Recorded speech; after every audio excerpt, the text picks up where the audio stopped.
Hello नमस्कार, एक बार फिर से आप सभी का बहुत बहुत स्वागत है लोरियल क्लासेस के बीए प्लेटफॉर्म पर। बीए थर्ड ईयर में फाउंडेशन कोर्स के अंतर्गत आज हमारा ये सेकंड लेक्चर होने जा रहा है। एपिसोड सेकंड होने जा रहा है दोस्तों, अर्थात ये कि फाउंडेशन कोर्स के अंतर्गत हमने पहला सब्जेक्ट लिया है सामान्य हिंदी को, ठीक है ना। हिंदी लैंग्वेज को हमने सबसे पहले लिया है, उसके बाद में जो उसको अन्य सब्जेक्ट है जैसे अंग्रेजी या जो अन्य जितने भी सब्जेक्ट है उनको भी हम कंटिन्यू इसी प्रकार से करने वाले हैं। और चूंकि फाउंडेशन कोर्स में स्पेशली हमने आप लोग जैसे बीए फर्स्ट और सेकेंड ईयर में हमने डिटेल भी पढ़ाया हुआ है, डिटेल क्लासेस भी ली है ना, विस्तार पूर्वक क्लासेस भी ली है। लेकिन थर्ड ईयर में हम ये नहीं करेंगे, बल्कि थर्ड ईयर में आपको एग्जाम के दृष्टिकोण से हमने देखा कि मैक्सिमम यूनिवर्सिटियों में फाउंडेशन कोर्स में जो आपका एग्जाम लिया जाता है वो सिर्फ वस्तुनिष्ठ प्रश्नों में लिया जाता है, अर्थात एमसीक्यू फॉर्मेट में लिया जाता है। तो इसीलिए दोस्तों में अब फाउंडेशन में जितनी भी क्लासेस आप लोगों के लिए आएगी वो सब में हम सिर्फ उस पाठ से संबंधित जितने भी महत्वपूर्ण वस्तुनिष्ठ प्रश्नोत्तर हो सकते हैं, एमसीक्यू क्वेश्चन आंसर हो सकते हैं, हम सिर्फ उन्हीं पर ही डिस्कस करेंगे। तो उसी क्रम में ये आज हमारी सेकंड क्लास होने जा रही है। इससे पहले वाले एपिसोड में अर्थात एपिसोड 1 में अर्थात लेक्चर 1 में हमने सतपुड़ा के जंगल वाली जो कहानी थी उस पर हमने डिस्कस किया था, उससे संबंधित प्रश्नोत्तरों पर डिस्कस किया था। और आज उसी क्रम को कंटिन्यू करते हुए आज हम वापसी जो कहानी है, वापसी जो कि उषा प्रियवंदा जी के द्वारा लिखित है, इसके महत्वपूर्ण प्रश्नोत्तरों पर हम आज डिस्कस करने जा रहे हैं। आइए दोस्तों शुरू करते हैं सेशन को। बाकी के सेशन आपको कहां मिलते हैं तो उनके लिए आपको प्लेलिस्ट विजिट करनी होती है, और मैं आपको बता दूं, फिर से वापस चलते हैं। ये जो सेशन होने जा रहा है फाउंडेशन कोर्स का, ये सिर्फ बीए वाले बच्चों के लिए ही महत्वपूर्ण नहीं है, बल्कि बीए के साथ साथ में बीकॉम, बीएससी, बीबीए, बीसीए और बीएचएससी के सभी थर्ड ईयर वाले स्टूडेंट्स के लिए समान रूप से उपयोगी होने जा रहा है। क्लियर है दोस्तों? चलिए कंटिन्यू करते हैं। ये क्लासेस डेली 9 AM पर ही निर्धारित की गई है, डेली 9 AM पर ही होती है। अगर आप हमारे साथ कंटिन्यू स्टडी करना चाहते हैं तो फिर आपको हमारे टेलीग्राम ग्रुप को या व्हाट्सएप ग्रुप को ज्वाइन कर लेना चाहिए, जिसकी लिंक डिस्क्रिप्शन में दी गई है। वो बाकी सभी लिंक, सभी सब्जेक्ट की लिंक आप अगर डायरेक्टली पाना चाहते हैं तो आपको प्लेलिस्ट विजिट करना चाहिए। प्लेलिस्ट में आपको सभी सब्जेक्ट की लिंक आपको आसानी से मिल जाती है। चलिए शुरू करते हैं डायरेक्टली अपने क्वेश्चन आंसर से। तो दोस्तों आज की हमारी कहानी है वापसी, जो कि उषा प्रियवंदा जी के द्वारा लिखित है। थोड़ा सा हम आगे बढ़े उससे पहले एक छोटी सी भूमिका तैयार कर लेते हैं कि एक्चुअल में ये वापसी कहानी है क्या। उषा प्रियवंदा ने वर्तमान परिस्थितियों को देखते हुए, वर्तमान सामाजिक परिस्थितियों को देखते हुए बहुत ही खूबसूरत कहानी लिखी है दोस्तों, जिसके प्रमुख जो पात्र हैं वो है गजाधर बाबू। क्या नाम है? गजाधर बाबू। और ऐसे गजाधर बाबू आज की वर्तमान समाज के लगभग हर घर में देखने को मिल सकते हैं। हर घर तो नहीं कहूंगा, लेकिन अधिकतम घरों में देखने को मिल सकते हैं ऐसे गजाधर बाबू। एक्चुअल में कहानी कुछ इस प्रकार है कि गजाधर बाबू जो है रेलवे विभाग में जॉब करते हैं, ड्यूटी करते हैं। 35 वर्ष वो ड्यूटी करते हैं और इसी भावना के साथ ड्यूटी करते हैं, नौकरी करते हैं कि जब वो रिटायरमेंट लेकर के अपने घर जाएंगे तो बड़े खुशी खुशी अपने परिवार के साथ में रहेंगे। लेकिन 35 वर्ष नौकरी करते हुए उन्होंने जितना भी पैसा कमाया सब अपने परिवार को भेजते रहे, और इस उम्मीद में कि उनके बच्चे उच्च शिक्षा प्राप्त करें और अच्छी नौकरी ले। और इसी क्रम में जो है उनका एक मकान होता है शहर में, तो शहर में ही उनका पूरा परिवार शिफ्ट रहता है। उनके लड़का भी है ना, उनकी एक पुत्री भी है, लड़के की शादी हो चुकी होती है, लड़के की एक जो है वाइफ भी होती है, उनकी पत्नी भी होती है। एक अच्छा खासा पूरा भरा हुआ घर होता है, अच्छा खासा पूरा कंप्लीट फैमिली होती है कुल मिलाकर के। लेकिन जैसे ही इनका रिटायरमेंट होता है, ये घर जाते हैं वापस, तो यहाँ वहां पर जो उन्होंने सोचा था नौकरी करते हुए, उनका एकदम अपोजिट उन्हें वहां पर प्राप्त होता है। अर्थात कि उनका कोई सम्मान नहीं होता है उस परिवार में। उनके परिवार के जो सदस्य थे, उनकी इवन पत्नी, उनके पुत्र पुत्री या उनकी पुत्र वधू, इनके द्वारा कोई सम्मान नहीं दिया जाता है। और वहां पर उनको जाकर के महसूस होता है कि उनकी परिवार में कोई आवश्यकता ही नहीं है, बल्कि वो अपने आप को और अपमानित महसूस करते हैं। तब उन्हें कहीं ना कहीं महसूस होता है कि वो सिर्फ इस पिछले 35 सालों से वो सिर्फ इस परिवार के लिए पैसा कमाने की एक मशीन मात्र थी, इससे ज्यादा उनका कोई महत्व नहीं होता है। वो काफी दुखी होते, काफी चिंतित होते हैं। उनको आखिरी में एहसास हो जाता है कि इस परिवार में उनका कोई स्थान नहीं है। और इसी बीच में एक चीनी मिल से जो है इनके पास एक ऑफर आता है चीनी मिल में काम करने के लिए। तुरंत उस नौकरी पर चले जाते हैं घर से परेशान होकर के, क्योंकि घर में भी वो रहना नहीं चाहते थे, इसे अपमानित स्थान पर रहना नहीं चाहते थे। एक बड़ी बड़ी कहानी है। अगर आप इस कहानी को पूरे विस्तार से समझना चाहते हैं दोस्तों, आपके पास जो बुक है ना उसमें एक बार उस कहानी को पूरा पढ़ लीजिएगा। अगर नई बुक है तो फिर आप गूगल करके उस कहानी को पूरा समझ सकते हैं, पूरा पढ़ सकते हैं। तो चीनी मिल में चले जाते हैं और उनके परिवार वाले भी खुशी खुशी उनको विदा करते हैं। इवन ये कि गयाधर बाबू के मिल में काम करने के लिए जाने पर जो है परमानेंट चले जाते हैं यहाँ से, और तो उनकी फैमिली वाले काफी खुश होते हैं उनको विदा करते हुए। ये छोटी सी कहानी थी, छोटी कुछ ज्यादा बड़ी कहानी नहीं है, लेकिन बड़ी इमोशनल कहानी है, जिसे पूरे विस्तार से पढ़ने पर आपको महसूस होगा कि आज वर्तमान समाज में जो बुजुर्ग माता पिता है उनके साथ कैसा व्यवहार किया जाता है। ठीक है ना। इस पर बड़ी खूबसूरती के साथ में उषा प्रियवंदा जी ने लिखा है। चलिए, तो उसी कहानी से संबंधित कुछ प्रश्नों को हम आज देखने वाले हैं। चलिए, पहला प्रश्न है वापसी कहानी के मुख्य पात्र कौन है। तो वापसी कहानी के मुख्य पात्र कौन है, चार ऑप्शन दिए गए, गजाधर बाबू, महेश बाबू, या फिर रमेश बाबू, या श्याम बाबू। जैसे मैंने अभी आपको बताया कि गजाधर बाबू ही इस वापसी कहानी के प्रमुख पात्र हैं, जो कि पिछले 35 सालों से रेलवे विभाग में काम कर रहे होते हैं। इसलिए ऑप्शन ए करेक्ट हो जाएगा। अगला प्रश्न है वापसी कहानी किसने लिखी थी। वापसी कहानी के राइटर कौन है, बार बार मेरे मुंह से नाम निकला है, महादेवी वर्मा है, या उषा प्रियवंदा है, सुभद्रा कुमारी चौहान है, या फिर मनु भंडारी है। तो एकदम आसान आंसर देना, बहुत इजी है, बहुत आसान है ना। जिसने भी वापसी कहानी को थोड़ा बहुत भी पढ़ा है वो आसानी से इसका रिप्लाई कर पाएगा। उषा प्रियवंदा जी के द्वारा वापसी कहानी लिखी गई है। चलिए अगला प्रश्न लेते हैं। अगला प्रश्न है दोस्तों, गजाधर बाबू किस विभाग में नौकरी करते थे। तो कहानी अगर आपने सुनी है तो आप रिप्लाई कर सकते हैं रेलवे विभाग में। ठीक है ना। तो ऑप्शन से देखने से पहले आप रिप्लाई कर सकते हैं, इसलिए इसका ऑप्शन कौन सा करेक्ट हो जाएगा, ऑप्शन सी एकदम राइट हो जाएगा, रेलवे विभाग। क्लियर। चलिए आगे बात करते हैं हम। नेक्स्ट प्रश्न है, प्रश्न नंबर 4 है, गजाधर बाबू ने कितने वर्ष रेलवे में नौकरी की है। कितना सिंपल सा क्वेश्चन है ना। कहानी अगर पढ़ी है आपने तो रिप्लाई करना बहुत आसान हो जाता है। 35 वर्ष। क्लियर है, 35 वर्ष ऑप्शन बी करेक्ट हो जाता है। ठीक है ना। अगला प्रश्न है, प्रश्न नंबर 5 है, गजाधर बाबू के बेटे का नाम क्या था। ये अच्छा प्रश्न है। गजाधर बाबू के बेटे का नाम क्या था, और मैंने इस कहानी में जो आपको सुनाई है उसमें उनके बेटे का नाम नहीं बताया था। तो अब यहां पर आप उलझ सकते हैं। क्या नाम था दोस्तों, उनके बेटे का नाम था अमर। क्या नाम था, अमर। ठीक है ना। गजाधर बाबू के बेटे का नाम था अमर। अब आगे कहानी में जो नहीं सुनो, क्योंकि क्वेश्चन का रिप्लाई करने में फिर मजा नहीं आएगा, या आगे क्वेश्चन सुनते चलिए, कहानी में इन तथ्यों को जोड़ते चलिए जो मैंने आपको सुनाई है अभी। उषा प्रियवंदा का जन्म, जिन्होंने इस कहानी का निर्माण लिखा है, जिसने कहानी को लिखा है उषा प्रियवंदा, इनका जन्म कब हुआ था, जन्म की डेट पूछी गई है। 24 दिसंबर ऑप्शन ए बता रहा है कि 24 दिसंबर 1930 को जन्म हुआ, या 24 दिसंबर 1950 को, या 1980 को, या फिर 2000 को। तो उषा प्रियवंदा का जन्म 1930 को हुआ था। 24 दिसंबर 1930 को इनका जन्म हुआ था। क्लियर। चलिए आगे बात करते हैं। अगला प्रश्न है, उषा प्रियवंदा किस देश में रहती है। तो उषा प्रियवंदा को जो है प्रवासी साहित्यकार भी कहा जाता है। प्रवासी साहित्यकार इसीलिए कहा जाता है क्योंकि ये जो है इन्होंने जन्म हुआ इनका भारत में, और ये रहती है अमेरिका में। कहां पर रहती है दोस्तों, अमेरिका में रहती है। ये लो जवाब पहले दे दिया मैंने, इट्स ओके। ठीक है ना। जापान, इंग्लैंड, अमेरिका, फ्रांस, तो अमेरिका में ये रहती है। क्लियर है। तो अमेरिका में रहती थी, इसीलिए इनको प्रवासी साहित्यकार के नाम से जाना जाता था। चलिए अगला प्रश्न है, निम्न में से कौन सी कहानी उषा प्रियवंदा की है। 4 कहानियों के नाम है, 3-4 देख कितने हैं, ओके 3 कहानियों के नाम है। इनमें से कौन सी कहानी पूछा गया है कि उषा प्रियवंदा ने लिखी है। वनवास, कितना बड़ा झूठ, जिंदगी और गुलाब के फूल। इनमें से कौन सी कहानी है उषा प्रियवंदा की। तो मेरे प्यारे दोस्तों, वनवास, कितना बड़ा झूठ और जिंदगी और गुलाब के फूल, ये तीनों ही कहानियां उषा प्रियवंदा जी के द्वारा ही लिखे थे, इसलिए इसका ऑप्शन डी करेक्ट हो जाएगा। अगला प्रश्न लेते हैं।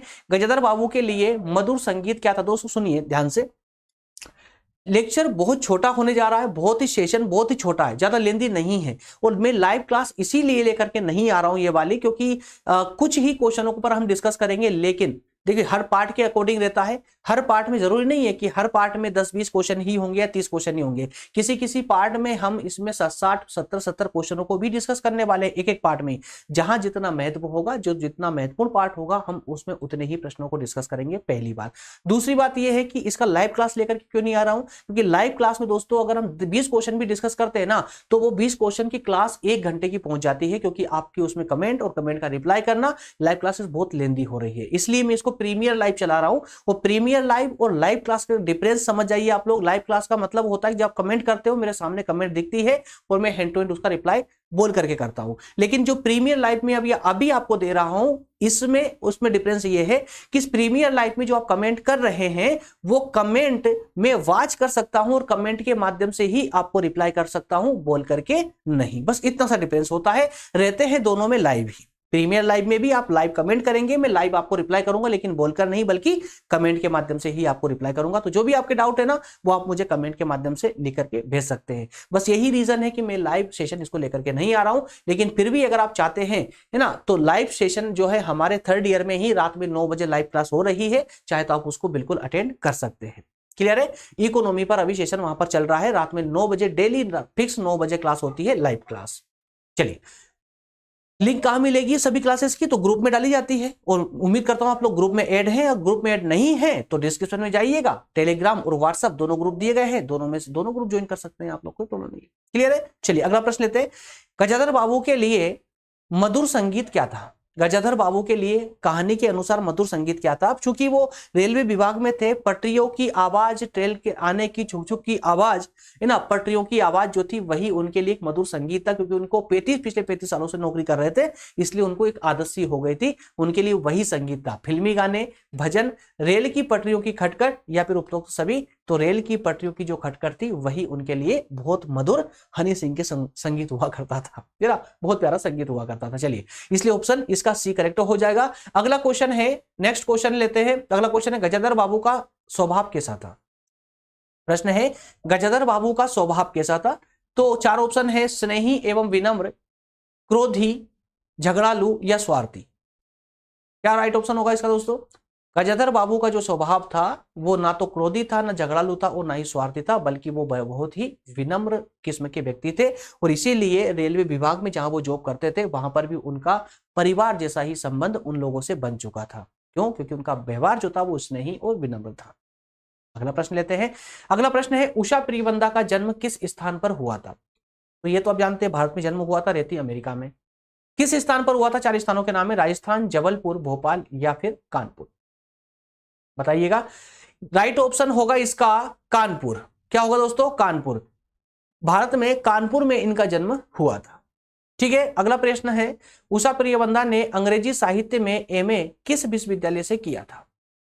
तो यहां पर इंफॉर्मेशन आपको मिलना चाहिए कि उषा प्रियवंदा ने एमए किया इंग्लिश मीडियम से, माफी, इंग्लिश लिटरेचर से। ठीक है, इंग्लिश लिटरेचर से इन्होंने एमए किया था, लेकिन किस विश्वविद्यालय से किया था? ऑप्शन है आपके सामने, दिल्ली विश्वविद्यालय, इलाहाबाद विश्वविद्यालय या फिर अलीगढ़ या देवी अहिल्या विश्वविद्यालय। दोस्तों, इन्होंने एमए जो किया था वो एमए किया था इलाहाबाद विश्वविद्यालय से, इसलिए ऑप्शन बी इसका सही हो जाएगा। अगला प्रश्न लेते हैं। अगला प्रश्न है, प्रश्न नंबर 13 है, उषा प्रियवंदा का प्रसिद्ध उपन्यास, उषा प्रियवंदा का प्रसिद्ध उपन्यास रुकोगे नहीं राधिका, या फिर गोदान, या तमस, या फिर आपका बंटी। इनमें बताना है इनका उपन्यास कौन सा था, उषा प्रियवंदा ने कौन सा उपन्यास लिखा था। उषा प्रियवंदा ने दोस्तों रुकोगे नहीं राधिका नामक उपन्यास लिखा था, जो काफी प्रसिद्ध हुआ था, इसलिए इसका ऑप्शन ए करेक्ट हो जाएगा। बाकी अगर बात करें गोदान की, तो गोदान मुंशी प्रेमचंद जी द्वारा लिखित है।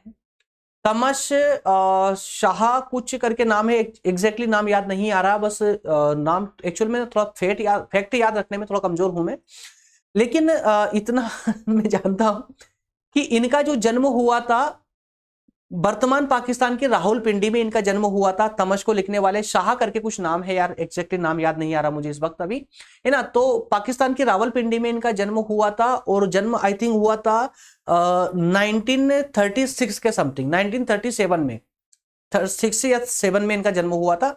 ठीक है, 1936 से 37 के समथिंग इनका जन्म हुआ था। और इन्होंने ये तमस जो उपन्यास लिखा है ये लिखा इन्होंने 1957 में।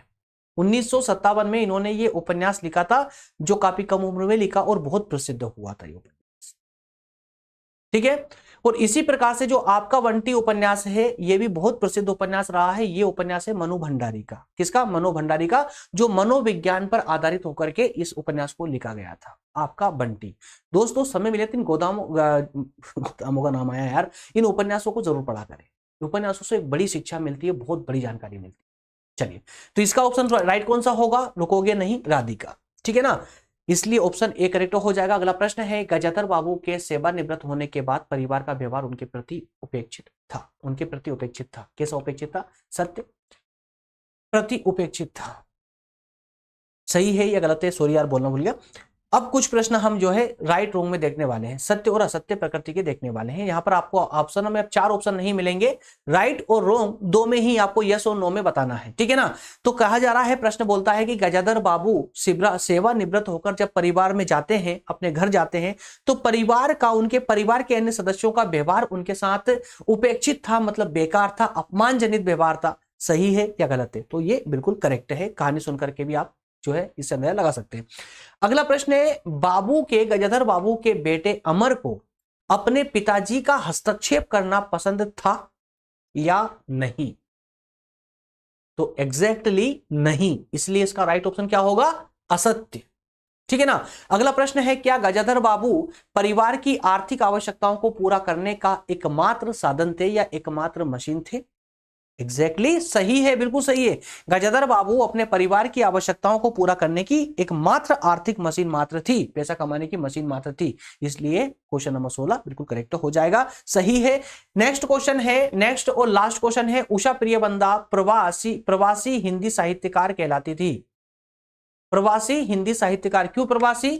क्योंकि ये कानपुर छोड़कर कहां चली गई थी? अमेरिका चली गई थी, और अमेरिका से ही ये सब रचनाएं हो रही थी, तो इसलिए प्रवासी हिंदी साहित्यकार कहलाती थी, अमेरिका जाने के कारण ही। बिल्कुल सही है, बिल्कुल सही है, इसलिए सत्य होगा। क्लियर है? चलिए दोस्तों, तो आज की इस वापसी कहानी से संबंधित सिर्फ 17 प्रश्नों पर हमने डिस्कस किया, जो इस पार्ट से इंपॉर्टेंट हो सकते हैं।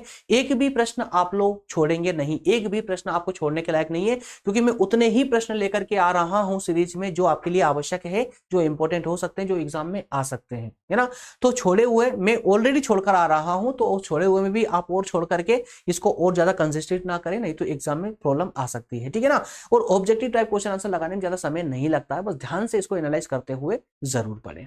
ठीक है। 4 ऑप्शन आपको दिए जाते हैं ना, तो जरूरी नहीं कि ये आपको राइट ऑप्शन का ही पता हो, बाकी के 3 ऑप्शनों के बारे में भी आपको जानकारी होना चाहिए, तभी कहीं जाकर के आपका अध्ययन कंप्लीट हो पाता है एमसीक्यू फॉर्मेट में भी। क्लियर? ओके फ्रेंड्स, तो मिलेंगे नेक्स्ट एपिसोड में, एपिसोड नंबर 3 में। ठीक है ना, एपिसोड नंबर 3 में, और इसकी अगली कहानी पर मूव करेंगे। हम बिल्कुल सिलेबस के अकॉर्डिंग चल रहे हैं, चैप्टर वाइज चैप्टर चल रहे हैं। बिल्कुल ऐसा नहीं है कि एक छलांग यहां लगाए और दूसरी छलांग वहां पर, ऐसा नहीं होता है, किसी भी सब्जेक्ट में नहीं होता, सिर्फ फाउंडेशन में नहीं, किसी भी सब्जेक्ट में नहीं होता है। प्रत्येक सब्जेक्ट को हम टॉपिक वाइज ही लेकर के आते हैं, सिलेबस के अकॉर्डिंग टॉपिक वाइज ही पढ़ाते हैं। आप जो है चैप्टर वाइज चैप्टर, पूरे सीरियल वाइज जो है हमारे सभी सेशनों को, सभी सब्जेक्ट के सभी क्लासेस को, सभी लेक्चरों को नोट्स के साथ में आसानी से देख सकते हैं। उसके लिए आपको प्लेलिस्ट में जाने की आवश्यकता है। प्लेलिस्ट में जाएंगे, आपको सभी सब्जेक्ट आसानी से मिल जाएंगे। नहीं तो आपको डिस्क्रिप्शन में जो है ग्रुप की लिंक दी गई है, टेलीग्राम और व्हाट्सएप ग्रुप की लिंक, उसे ज्वाइन करके भी आप हमारे सभी लेक्चरों तक आप अपनी पहुंच निःशुल्क रूप से बना सकते हैं। मिलेंगे अगले सेशन में दोस्तों, अगले सेशन में मिलेंगे। तब तक आप सभी का बहुत बहुत धन्यवाद। Thank you so much. और ध्यान रहे क्लासेस का टाइम मैं आपको फिर से एक बार रिपीट करवा दूं आप लोगों को। क्लासेस का टाइम की अगर मैं बात करूं, क्लासेस टाइम की बात करूं दोस्तों, तो एक सेकेंड,